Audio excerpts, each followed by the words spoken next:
श्री थावरचंद। मैं थावरचंद डामोर आदिवासी हूँ। मैं ना हिंदू हूँ, ना ईसाई हूँ, ना मुसलमान हूँ। मैं सिर्फ और सिर्फ आदिवासी हूँ।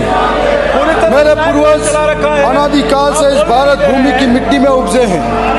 मैं अरावली पर्वतमाला का मूल बीज हूँ।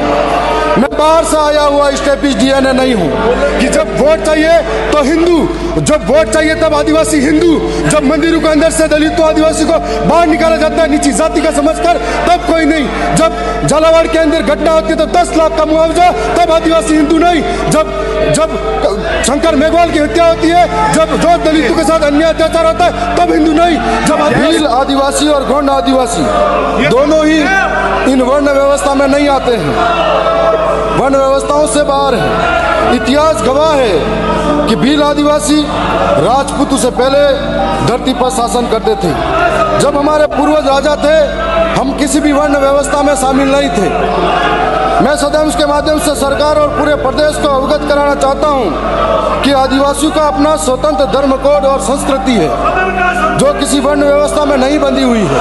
हम धर्म पूर्वी हैं और सन 1931 की जनगणना तथा आदिवासियों का एक स्वतंत्र धर्म कोड कॉलम था और ट्राइबल रिलीजन था, परंतु उसके बाद में हमारे धर्म कॉलम कोड को खत्म कर दिया गया। यही सबसे बड़ी ऐतिहासिक गलती रही कि हमारे धर्म कॉलम नहीं रहा तो जो आदिवासी जिनके अंदर शिक्षा की कमी थी या जो आर्थिक रूप से तंगी में थे, धीरे धीरे जब धर्म कोड खत्म कर दिया गया तो इस किधर भी शामिल होते गए।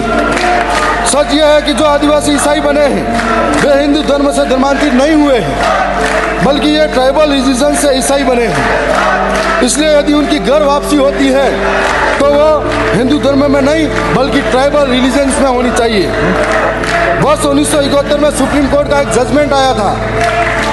इसमें स्पष्ट कहा गया कि आदिवासी हिंदू नहीं है क्योंकि आदिवासी वर्ण व्यवस्था से बाहर है। तो सवाल यह उठता है, जब न हम तो वर्ण व्यवस्था में आते हैं, न किसी जाति के ढांचे में आते हैं, न किसी के बंदे हैं, तो जबरन हमें हिंदू कहकर क्यों परिभाषित किया जा रहा है।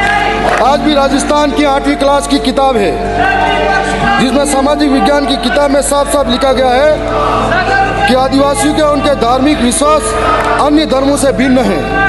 और इसी किताब के अंदर लिखा हुआ है कि प्रकृति से जुड़े आत्माओं से पर्वत, नदी, पशु आदि की आत्माएं हैं। पुरखों की उपासना घर में ही की जाती है।